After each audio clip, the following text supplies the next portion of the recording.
जरा इस आदमी को देखिए, ये बेचारा अपने बढ़ते हुए वजन से बहुत परेशान है। पिछले कई सालों से उसने अपने इस बढ़ते मोटापे को कम करने की कोशिश की, लेकिन उसके ठूस ठूस कर खाना खाने की आदत की वजह से उसका ऐसा एक भी दिन नहीं गया जब उसने वजन नापने वाली मशीन में एक कांटे की भी गिरावट देखी हो। लेकिन एक दिन एक आदमी उसे पतला होने का श्राप देता है, जिसके बाद उसका वजन अपने आप ही कम होने लगता है। ऊपर ऊपर से देखकर आपको लगेगा कि ये तो अच्छी बात हुई, भला ये शराब कैसे हुआ। वो अपना वजन कम करना चाहता था और अब उसका वजन अपने आप ही कम हो रहा था, वो भी बिना किसी एक्सरसाइज या फिर किसी भी तरह की डाइटिंग के। लेकिन यहाँ मुसीबत की बात ये थी कि उस आदमी का वजन गिरता ही जा रहा था और वो जितना खाता उसका वजन उतना ही कम हो रहा था। अब ये आदमी अपने आप को शराब से कैसे बचाता है, पूरी कहानी जानने के लिए देखते रहिए आज की हमारी मूवी, जिसका नाम है थिनर। तो हमारी कहानी की शुरुआत होती है बिली को दिखाते हुए। बिली बाई प्रोफेशन एक लॉयर था और वो बड़े बड़े क्लाइंट्स के साथ डील करता था। इस आदमी के पास अच्छा खासा पैसा है और अगर आपको कोई केस जीतना है तो बिली बिना किसी शक के आपके शहर का सबसे बेस्ट लॉयर था। दुनिया जमाने की प्रॉब्लम्स को सॉल्व करने के बावजूद भी बिली बेचारा अपनी खुद की प्रॉब्लम से डील नहीं कर पा रहा था। उसकी लाइफ की सिर्फ और सिर्फ एक प्रॉब्लम थी, जो था उसका मोटापा। उसे कुछ न कुछ खाते रहने की बहुत गंदी बीमारी थी, जिसकी वजह से उसका वजन बढ़ता जा रहा था और बढ़ते बढ़ते वो कैसे 300 पाउंड का हो गया, उसे खुद भी इसका एहसास नहीं हुआ। बिली के परिवार में थी उसकी वाइफ, जिसका नाम हाइडी है, और उसकी एक बेटी भी थी जिसका नाम लिंडा है। हाइडी भी अपने पति के इस खाते रहने की बीमारी से बहुत परेशान थी, इसलिए उसने एक डॉक्टर से कंसल्ट करके उनसे एक स्ट्रिक्ट सलाह मशवरा लेकर बिली को डाइट पर रखा था। इतना सब कुछ करने के बावजूद बस वो एक काम करना भूल जाती थी, और वो था बिली को अपना वजन नापते हुए अपनी आंखों से देखना, क्योंकि बिली उसे अपना वेट उसके असली वेट से कम ही बताता था। वो मेहनत तो बहुत करता था, लेकिन उसकी सारी मेहनत का रिजल्ट 0 होता था, क्योंकि वो अपने खाने की आदत को कंट्रोल नहीं कर रहा था। खैर उन सभी की लाइफ किसी न किसी तरह से कट रही थी, कम से कम उनके पास इज्जत और पैसा तो था। हम देखते हैं कि बिली पिछले कई महीनों से एक माफिया के लिए कोर्ट केस लड़ रहा था। इस माफिया बॉस का नाम रिची है और उसके ऊपर किसी के खून के संगीन इल्जाम थे। बिली बेशक आलसी और मोटा था, लेकिन एक काम उसे बहुत अच्छे से आता था और वो था कोर्ट में अपने क्लाइंट्स को डिफेंड करना। वो शब्दों के साथ खेलने में बहुत माहिर था और उसकी इसी खूबी के चलते बिली आखिर में रिची को उन मर्डर चार्जेस से सही सलामत निकाल लेता है। जज ने रिची को बेगुनाह कहा था और इसी के साथ उसके केस को वहीं पर क्लोज कर दिया जाता है।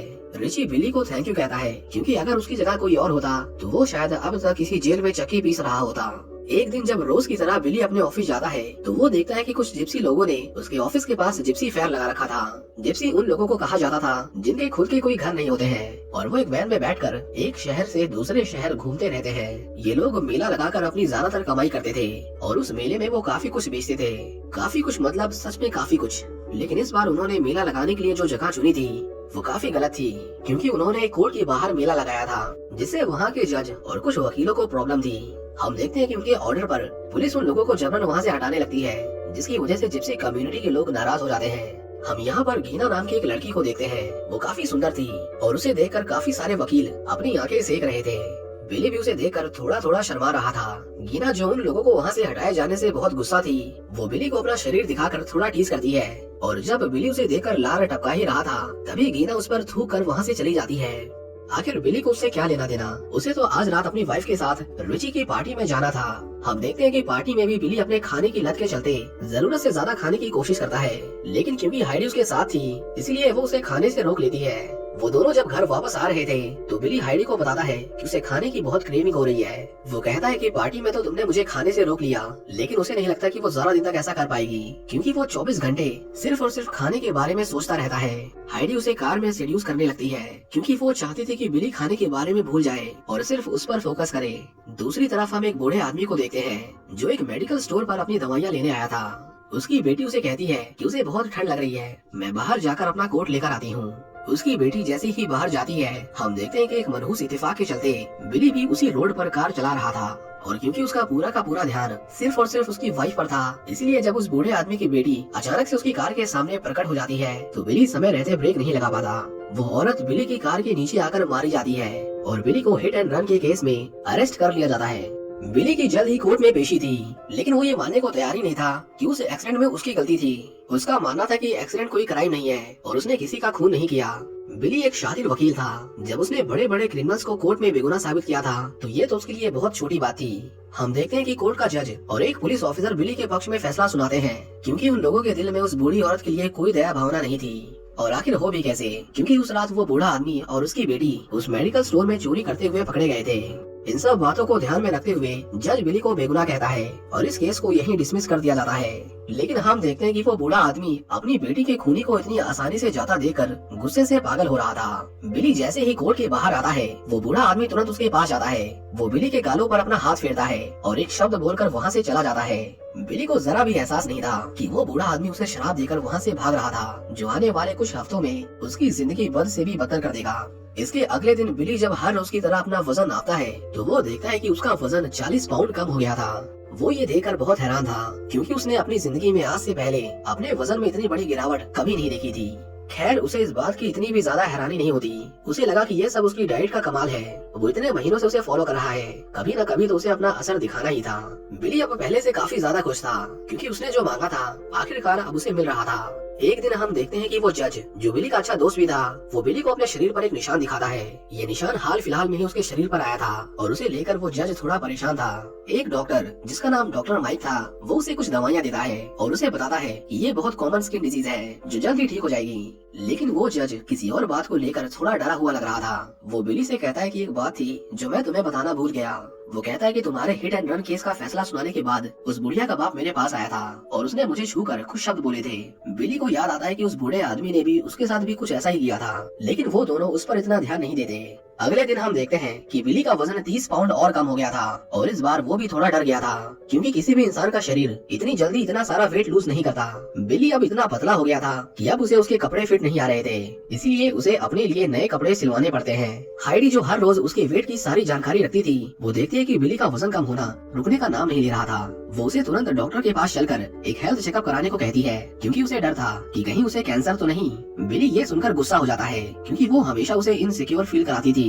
जब वो मोटा था तो उसे लगता था कि कहीं उसे हार्ट अटैक ना आ जाए और जब वो किसी तरह पतला हो रहा है तो उसे लगता है कि अब उसे कैंसर है। वो कभी उससे बहस में नहीं जीत सकता। हाइडी उसे कहती है कि उसके लिए ना सही लेकिन उसे एक बार अपनी बेटी के लिए हेल्थ चेकअप करवा लेना चाहिए। इसके बाद बिली जब हेल्थ चेकअप के लिए डॉक्टर माइक के पास जाता है तो उसे पता चलता है कि उसका शरीर एकदम ठीक था। उसकी बॉडी में किसी भी चीज की कमी नहीं थी। उसका हार्ट रेट, कोलेस्ट्रॉल, बीपी सब कुछ नॉर्मल था और उसे कैंसर तो बिल्कुल नहीं था। बिली अपने खाने की लत की वजह से वो पूरा दिन खाता रहता था और वो अपने वजन को बढ़ाने के लिए अब पहले से ज्यादा खाने लगा था। हाइडी उसे कहती है कि उसे अपने खाने पर कंट्रोल करना चाहिए और ये सुनकर बिली और गुस्सा हो जाता है। वो कहता है कि वो हर दिन इतना खाता रहता है फिर भी उसका वजन हर दिन 20 पाउंड कम हो रहा है। वो कहता है कि मैंने परसों बस एक बार लंच नहीं किया था और उसी दिन उसका 50 पाउंड वजन कम हो गया और तुम कह रही हो कि मैं खाना बंद कर दूं। बिली उस पर उस दिन के एक्सीडेंट को लेकर गुस्सा था क्योंकि उस एक्सीडेंट के बाद से ही उसके साथ ये सब हो रहा था। हर बार की तरह इस बार भी बिली अपनी गलती नहीं मानता और हाइडी को कहता है कि अगर उस रात तुम मेरे साथ कार में नहीं होती तो वो बुढ़िया आज भी जिंदा होती।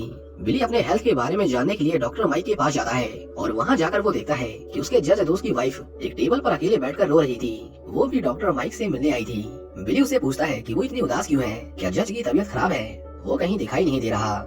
माइक उसे कहता है कि उसकी बहन का एक्सीडेंट हो गया है इसलिए वो उससे मिलने गया है, लेकिन बिली जानता था कि जज की कोई बहन नहीं है। इसका मतलब माइक उसे झूठ बोल रहा था। उस रात वो अपने दोस्त के घर जाता है ये देखने के लिए कि ऐसा क्या हुआ कि उसने कोर्ट में आना ही बंद कर दिया। पहले तो उस जज की वाइफ बिली को वहाँ से जाने के लिए कहती है, लेकिन जब बिली उसे बताता है कि उसके साथ भी कुछ दिनों से ऐसा कुछ हो रहा है जो उसके साथ पहले कभी नहीं हुआ, तो वो उसे अंदर आने देती है। बिली उसे बताता है कि उसने पिछले 2 हफ्तों में अपना 100 पाउंड वजन लूज कर दिया है। जिसके बाद उस जज की वाइफ बिली से पूछती है कि क्या तुम्हें भी उस बूढ़े आदमी ने छुआ था? वो कहती है कि अगर उसने तुम्हें छुआ है तो कुछ दिनों में तुम्हारे साथ भी वही होगा जो आज मेरे पति के साथ हो रहा है। वो कहती है कि वो आदमी लोगों को शराब देता है।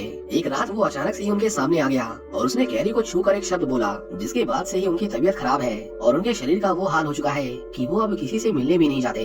बिली उसे कहता है कि जिप्सी कर्स जैसी कोई चीज नहीं होती और ये सुनकर वो बिली के ऊपर गुस्सा हो जाती है क्योंकि उसने जो अपनी आंखों से देखा था उसकी सच्चाई उसके शब्दों में नजर आ रही थी। वो बिली से कहती है कि ये सब तुम्हारी वजह से हुआ है। अगर तुमने उस दिन उस बूढ़े आदमी की बेटी को नहीं मारा होता तो आज ये सब नहीं होता। वो बिली को अपने पति की इस हालत का जिम्मेदार ठहराती है और उसे घर से धक्के मारकर बाहर निकाल देती है। बिली भी अब डरा हुआ था क्योंकि उसके साथ भी पिछले कुछ दिनों से ऐसा कुछ हुआ था जो उसके साथ पहले कभी नहीं हुआ। वो तुरंत अपने क्लाइंट रिची के पास फोन करता है। वो रिची से पूछता है कि क्या वो जिप्सी कर्स जैसी चीजों पर विश्वास करता है। अब रिची के लिए एक लॉयर के मुंह से ऐसी बातें सुनना थोड़ा अजीब था, पर वो फिर भी कहता है कि वो इन बातों पर विश्वास नहीं करता। बिली फोन काटने ही वाला था कि तभी रिची उसे कहता है कि मैं एक बार अपनी माँ से इसके बारे में पूछता हूँ। रिची की माँ उसे बताती है कि जिप्सी कर्स सच में होता है और उस शराब को वही वापस ले सकता है जिसने वो शराब दिया था। बिली अपनी वाइफ को बताता है कि ये जो मेरे साथ हो रहा है ये कोई बीमारी नहीं है और अब उसे इस बात पर पूरा यकीन है। हाइडी उसे कहती है कि तुम बार बार उसी बात को लेकर बैठ जाते हो। उसका मानना था कि ये एक मेडिकल कंडीशन है और इसका इलाज किया जा सकता है। बिली अपनी वाइफ पर बहुत गुस्सा था क्योंकि वो उसकी सुनने को तैयारी नहीं थी, पर तभी उसे याद आता है कि उसके केस में सिर्फ वो जज ही उसके साथ नहीं मिला हुआ था, बल्कि ऑफिसर डंकन ने भी उसके लिए झूठी गवाही दी थी। उसे अब डर था कि कहीं उस बूढ़े आदमी ने उसके साथ भी वही न किया हो जो उसने उन दोनों के साथ किया था। डॉक्टर्स बिली को झूठा दिलासा देने की कोशिश कर रहे थे, पर बिली अब समझ गया था कि अब उसे क्या करना है। एक रात वो ऑफिसर डंकन से मिलने जाता है। बिली उसके घर के सामने काफी देर तक खड़े होकर बेल बजाता है, लेकिन उसे अंदर से कोई जवाब नहीं आता। बिली उसे कहता है कि उसे डरने की कोई जरूरत नहीं, उसे पता है कि जज के साथ क्या हुआ है। कुछ देर बाद डंकन उसके लिए गेट खोल देता है और उसे अंदर आने के लिए कहता है। हम देखते हैं कि डंकन का आधा शरीर किसी बलून की तरह फूल गया था। वो बिली से कहता है कि देखो तुम्हारी मदद करने के लिए मुझे क्या इनाम मिला है। मेरी तो इसमें कोई बड़ी गलती भी नहीं थी, लेकिन फिर भी उस बूढ़े आदमी ने मुझे शराब दे दिया। बिली उसे कहता है कि हमने जो कुछ भी किया वो बस एक एक्सीडेंट था और कोई अपने गुनाहों की इतनी बुरी सजा का हकदार नहीं होता। वो कहता है कि मैं उस आदमी को ढूंढ लूंगा और हम उसे समझाएंगे कि वो अपने शराब को वापस ले ले। डंकन ये सुनकर उस पर हंसने लगता है। वो कहता है कि तुम्हें लगता है कि वो ऐसा करेगा? उसने हमें ये शराब दिया ही इसलिए था ताकि हम उसके पास गिड़गिड़ाते हुए जाएं और उससे माफी की भीख मांगे। वो कहता है कि वो बुढ़ा हमें कभी माफ नहीं करेगा और इतना कहकर वो ड्रॉअर से अपनी गन निकालता है। वो कहता है कि मैं चाहता हूँ कि तुम उसे ढूंढो और जब वो तुम्हें मिल जाए तो तुम उसे मार देना। बिली उसे समझाने की कोशिश करता है कि उसे मारना उनकी प्रॉब्लम्स का सलूशन नहीं है, लेकिन डंकन उसे जबरदस्ती वो बंदूक देने लगता है, जिसके बाद बिली को वहाँ से मजबूरन उठकर जाना पड़ता है। बिली जैसे ही थोड़ी दूर जाता है उसे डंकन के घर से गोली चलने की आवाज आती है, जिसका मतलब ये था कि उसने खुदकुशी कर ली थी। बिली दोबारा उसे देखने तक नहीं जाता क्योंकि उसे जल्द से जल्द उस बूढ़े आदमी को ढूंढना था और वो नहीं चाहता था कि पुलिस को उस पर जरा भी शक हो। बिली जब अपने घर आता है तो वो देखता है कि डॉक्टर माइक उसके घर से बाहर आ रहा था। माइक का देर रात को उसके घर पर इस तरह आना उसके दिमाग में शक पैदा कर देता है कि कहीं उसकी वाइफ और डॉक्टर माइक का एक्स्ट्रा मैरिटल अफेयर तो नहीं चल रहा। वो अब अपनी वाइफ से भी बहुत गुस्सा था और उसके हर एक सवाल का जवाब गुस्से में देने लगा था। अगले दिन हम देखते हैं कि डंकन के घर वालों को उसकी लाश घर में पड़ी हुई मिल जाती है और उसकी हालत बहुत बुरी थी।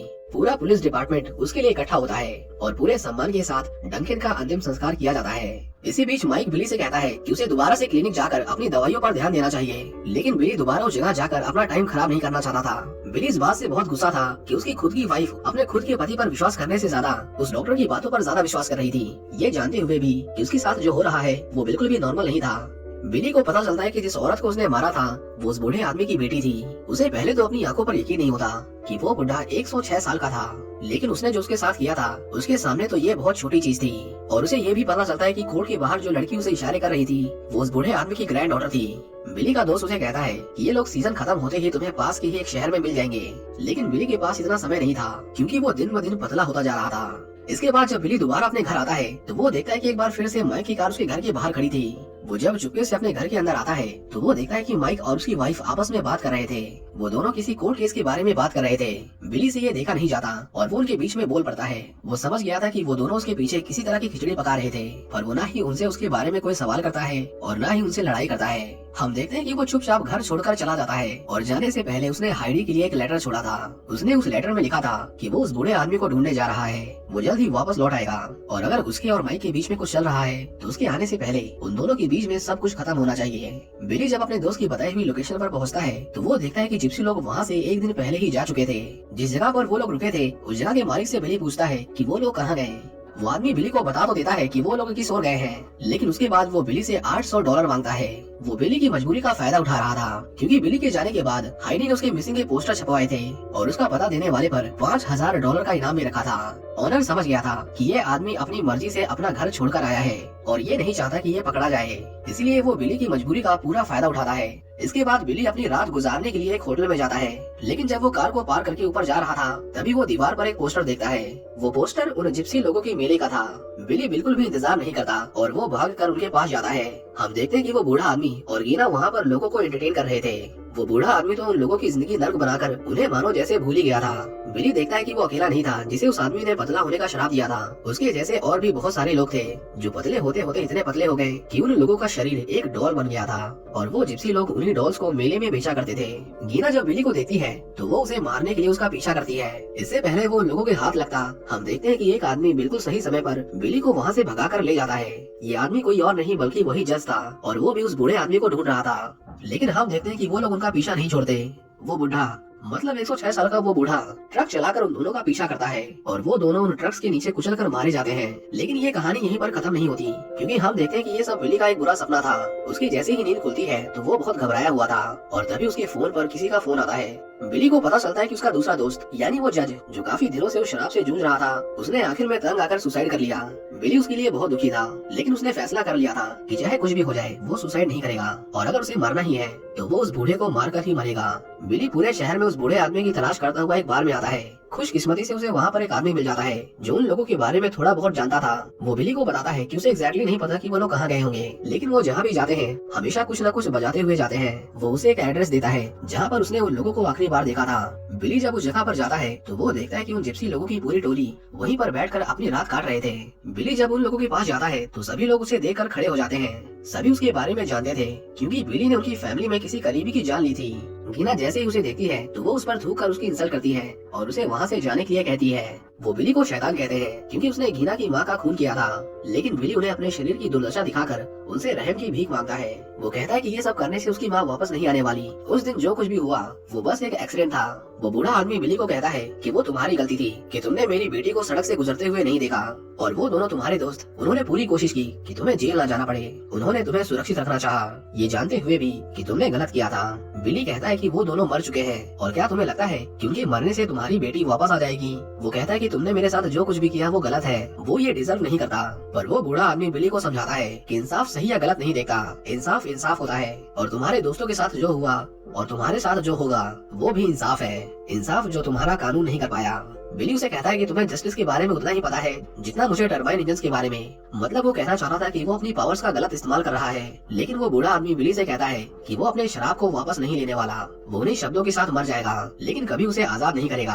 हम देखते हैं कि बिली उसके पैरों पर गिर जाता है और उससे माफी की भीख मांगने लगता है, लेकिन वो बूढ़ा आदमी उसे कहता है कि यहाँ से चले जाओ, नहीं तो इस बार वो उसे ऐसा शराब देगा कि तुम्हें पहले वाला शराब उसके मुकाबले एक वरदान लगने लगेगा। बिली उस पर बहुत ज्यादा गुस्सा था। वो कहता है कि तुम जानते नहीं हो कि मैं क्या कर सकता हूँ। बिली उसे और उसके परिवार को शराब देता है और कहता है कि एक दिन तुम लोग मुझसे भी बेकार मौत मरोगे। लेकिन सभी जिप्सी लोग उसकी बातों को सुनकर हंसने लगते हैं क्योंकि बिली एक आम इंसान था और उसके शब्दों की कोई वैल्यू नहीं थी। उनके बार बार समझाने पर भी बिली वहाँ से जाने को तैयार नहीं था, इसीलिए गीना एक स्लिंग शॉट से उस पर हमला करती है। बिली का शरीर इतना कमजोर हो गया था कि वो उसके हमले को झेल नहीं पाता और उसके हाथ में एक बड़ा सा छेद हो जाता है।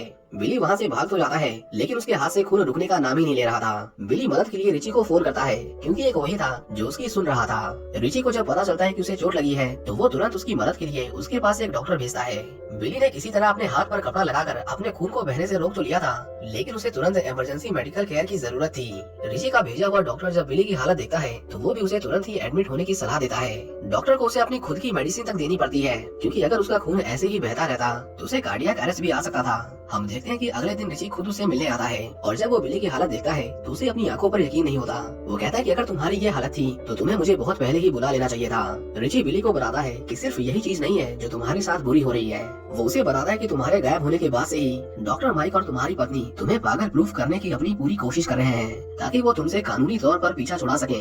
बिली अब समझ गया था कि माइक उसे बार बार क्लिनिक भेजने पर इतना जोर क्यों डाल रहा था और हाइडी क्यों उसकी बातों पर विश्वास नहीं कर रही थी। उसका शक अब यकीन में बदल गया था और वो फैसला करता है कि अगर वो बच गया तो वो हाइडी को उसके किए की सजा देगा। इसके बाद वो दोनों रात होते ही उन जिप्सी लोगों के ठिकाने पर जाते हैं। ऋषि जानना चाहता था कि ये लोग कब और कहां जाते हैं ताकि वो सही मौके की तलाश करके उन पर हमला कर सके।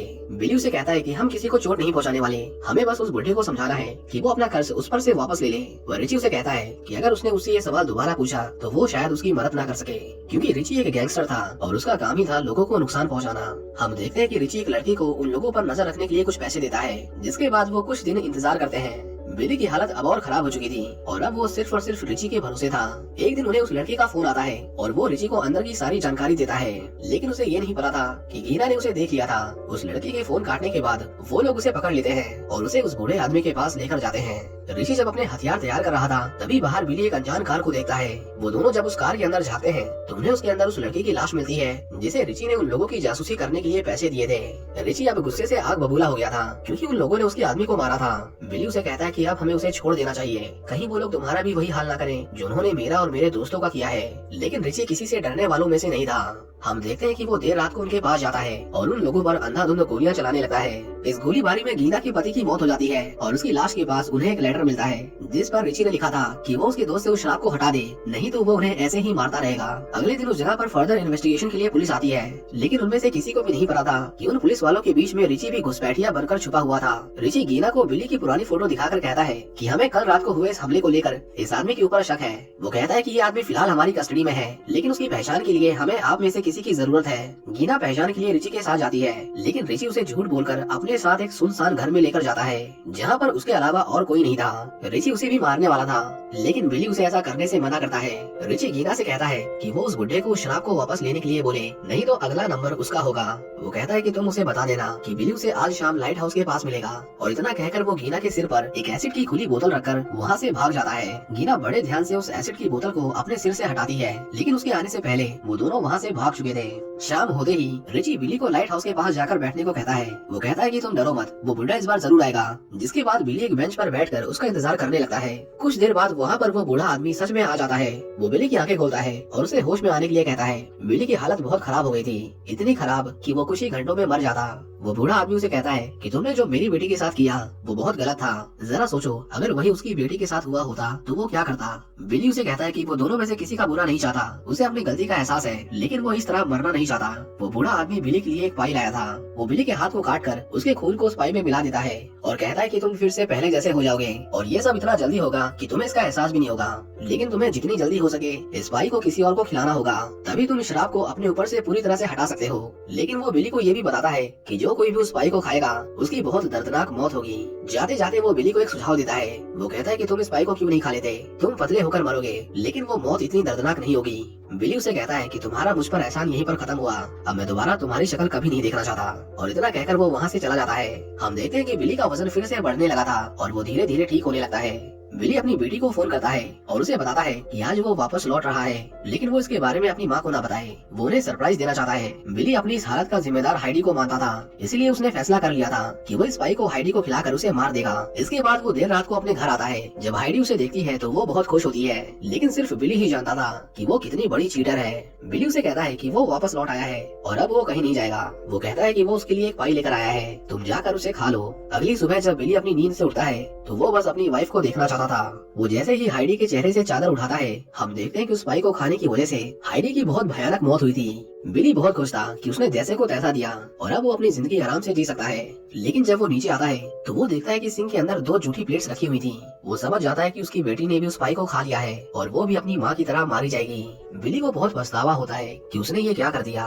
अपनी खुद की बेटी को मारकर वो अपनी बाकी की जिंदगी चैन से नहीं जी सकता था, इसलिए वो फैसला करता है कि वो खुद भी उस पाई को खाकर सुसाइड कर लेगा। इतने दिनों से उसने जीने की इतनी जिद्दोजहद की, पर आखिर में उसने मरने का फैसला किया। बिली जैसे ही उस पाई को खाने वाला था, हम देखते हैं कि उसे दरवाजे पर किसी के खटखटाने की आवाज आती है। बिली जब दरवाजा खोलता है तो गेट पर माइक था, जो उसकी वाइफ से मिलने आया था। माइक बिली को अपने अचानक से आने का कारण ठीक से नहीं बता पाता, जो बिली का शक और गहरा कर देता है। बिली अब उसे भी मारना चाहता था, इसलिए वो उसे पाई खाने के लिए इनवाइट करता है। वो अपने चेहरे पर एक शैतानी स्माइल लिए हुए दरवाजा बंद करता है और इसी के साथ ये मूवी यहीं पर खत्म हो जाती है। उम्मीद करता हूँ कि आपको ये मूवी पसंद आई होगी। अगर आपके पास किसी को कर्ज करने की पावर्स होती तो आप किसे शराब देते, और क्या आपको लगता है कि बिली ने जो किया वो सही था? अकॉर्डिंग टू मी वो अपने ईगो को साइड में रखकर इस पॉइंट पर और भी अच्छा फैसला ले सकता था। आफ्टर ऑल किसी को मारना कोई सोल्यूशन नहीं होता। कमेंट डाउन बिलो कि आप क्या करते। I would be very glad to know your opinion on this topic.